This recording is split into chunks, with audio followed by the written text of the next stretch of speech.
സന്തോഷ് വർക്കിയായിട്ട് തെറ്റിയിരിക്കുകയാണ്. കാരണം പുള്ളി discipline mentor അല്ല, ഡിസിപ്ലിൻ ഇല്ല പുള്ളിക്ക്. പുള്ളി വേണ്ടത് വേണ്ടാത്ത വിളിച്ചു പറയും. നടന്മാരെ പറ്റിയും പറയും, പാവപ്പെട്ട എന്നെ പറ്റിയും പറയും. ഞാൻ പിന്നെ പുള്ളിയെ പറ്റി അനാവശ്യമായിട്ട് പറയാറുള്ളൂ, വേണ്ടത് മാത്രമേ പറയാറുള്ളൂ. പുള്ളിക്ക് പണ്ട് 2022 തുടങ്ങിയ സമയത്തൊക്കെ പുള്ളിക്കായിരുന്നു ഏറ്റവും ഹൈപ്പ്. പക്ഷേ 23 തുടങ്ങി കഴിഞ്ഞപ്പോൾ ഏറ്റവും ഹൈപ്പ് എനിക്കായി. മനസ്സിലായോ? ഹൈപ്പ് എന്ന് പറഞ്ഞാൽ യൂട്യൂബ് തുറന്നു കഴിഞ്ഞാൽ എൻ്റെ വീഡിയോസ് മാത്രം, എൻ്റെ ഡാൻസ് മാത്രം, ട്രോൾസ് മാത്രം, ഇന്റർവ്യൂ മാത്രം. അലിൻ ജോസ് പെരേര ഇന്റർവ്യൂ എന്ന് പറയുമ്പോൾ ഷവർ പോലെ വരുന്നു.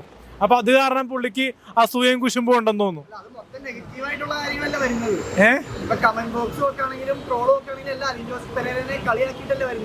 അതെന്ന് പറഞ്ഞു കഴിഞ്ഞാൽ അവർക്ക് സിനിമ നടന്മാരെ മാത്രമേ അവർ ആരാധിക്കുന്നുള്ളൂ. അവരുടെ പേഴ്സണൽ ലൈഫിലേക്ക് ആരും കടന്നു ചെല്ലുന്നില്ല. പേഴ്സണൽ ലൈഫിൽ ആരും ഇപ്പോൾ സിനിമ നടന്മാരെ ആരാധിച്ചാലും സിനിമയിൽ ആർക്കും ചാൻസ് കൊടുക്കുന്നില്ല. ഒരു സുഹൃത്ത് ബന്ധവും ഇപ്പൊ ദിലീപേട്ടൻ തന്നെ പറഞ്ഞിരുന്നു ഒരു ഇന്റർവ്യൂല്, സുഹൃത്ത് ബന്ധങ്ങൾ ഉണ്ടാവും പക്ഷെ സിനിമയിലേക്ക് ചാൻസ് കൊടുത്തിട്ട് കാര്യമില്ലെന്ന് പറയും.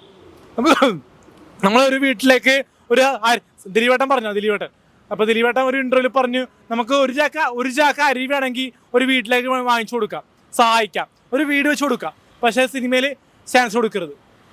കാരണം എന്താ അറിയില്ല, ഞാൻ പറയാം. അതെന്ന് പറഞ്ഞാൽ വ്യക്തിപരമായിട്ടുള്ള അടുപ്പങ്ങൾ സിനിമയിലേക്ക് വന്ന അധികകാലം നിലനിൽപ്പില്ല. മനസ്സിലായ? സിനിമ അധികകാലം നിലനിൽപ്പില്ല. ഇപ്പൊ സ്റ്റാർഡം ഉള്ളവർക്ക് പോലും നെഗറ്റീവ് വരുന്നുണ്ട്. ഇപ്പൊ ഷെയ്ം നിഗമാണെങ്കിലും ശ്രീനാഥ് വാസിക്കാണെങ്കിലും ഒരുപാട് നെഗറ്റീവ്സ് വരുന്നുണ്ട്. നാളൊക്കെ FFK എന്നൊക്കെ പുറത്താക്കിയപ്പോൾ മനസ്സിലായ? ബാൻ ചെയ്തപ്പോൾ പോലും പുള്ളി പിടിച്ചിരുന്നില്ലേ ശ്രീനാഥ് വാസി? അപ്പൊ കഴിവുണ്ടെങ്കിൽ എപ്പോഴും നിലനിൽപ്പുണ്ടാവും. പിന്നെ എൻ്റെ കമന്റ് ബോക്സിനെ പറ്റി പറഞ്ഞു കഴിഞ്ഞാൽ അസൂയക്കാരാ ലോകത്തുള്ളത്. മനസ്സിലായ? ഇപ്പോൾ സിനിമാ നടന്മാർ അതാ അതിലേക്ക് വരാൻ ഞാൻ. ഇപ്പോൾ സിനിമാ നടന്മാര്, സീരിയൽ നടന്മാര്, ബിഗ് ബോസ് താരങ്ങള്, അപ്പോൾ 4ാം തരക്കാരായിട്ടാണ് എന്നെ കാണുന്നത്, എന്നെയും ആറട്ടെണ്ണയും കാണുന്നത്. വ്യത്യസ്തമായിട്ട് സോഷ്യൽ മീഡിയ സ്റ്റാർ എന്ന് പറയാം, സോഷ്യൽ മീഡിയ അടക്കി വായുന്ന നക്ഷത്രങ്ങൾ. മനസ്സിലായ? അപ്പോൾ അങ്ങനെ വരുമ്പോൾ അങ്ങനെയൊക്കെ കേൾക്കുമ്പോൾ കഴിഞ്ഞ ദിവസം വൃത്തിയിലൊന്നല്ല വൃദ്ധിക്കുട്ടി നമ്മുടെ 2012 ടൊവിനോന്റെ മകളായിട്ട് അഭിനയിച്ചിരുന്നു. ഞാൻ കണ്ട നേരിട്ട് ഫോട്ടോ ഒക്കെ എടുത്ത. അപ്പൊ അന്ന് എന്നും എന്നെ ചെറിയ കുട്ടിയാണല്ലോ, അപ്പൊ എന്നെ മനസ്സിലാവുന്നില്ലല്ലോ. അദ്ദേഹം വരെ നമ്മളെ ഫോട്ടോ ഇട്ടു, എൻ്റെ ആറട്ടണൻ്റെയും ഹണി റോസ്, പിന്നെ എന്താണ് നമ്മുടെ ജാസ്മിൻ ജാഫർ, പിന്നെന്താണ് നമ്മുടെ തൊപ്പി. അപ്പൊ എത്ര പേരായി? 5 പേരായ. അപ്പൊ 5 പേരുടെ ഫോട്ടോ ഇട്ട് സോഷ്യൽ മീഡിയ സ്റ്റാർ. പിന്നെ അവസാനം കലാമണ്ഡലം സത്യഭാമ. അപ്പൊ അവരെ പറ്റി പറയണ്ടല്ലോ. ഇപ്പൊ രാമകൃഷ്ണൻ കാക്കേനെ പോലെയാണെന്ന് പറഞ്ഞു.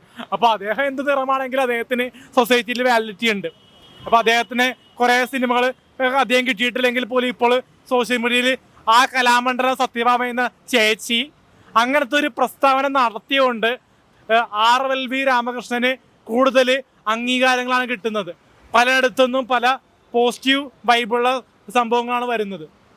ഇപ്പോൾ എൻ്റെ കൂട്ടുകാരി എന്ന് പറഞ്ഞ ഒരു സിനിമ സുഹൃത്തായിട്ടുള്ള ജ്യോതി ശിവരാമൻ വരെ പോസിറ്റീവായിട്ട് റിപ്ലൈ കൊടുത്തു, അങ്ങനെ വീഡിയോ ചെയ്തു. അപ്പോൾ അതൊക്കെ അവർക്കുള്ളൊരു പോസിറ്റീവ്നെസ് ആണ്. ഇപ്പോൾ ലാലേട്ടനും മമ്മൂക്കയും മാത്രമേ കമൻറ്റ് ഇടാത്തുള്ളൂ, ബാക്കി എല്ലാവരും കമൻറ്റ് ചെയ്തു.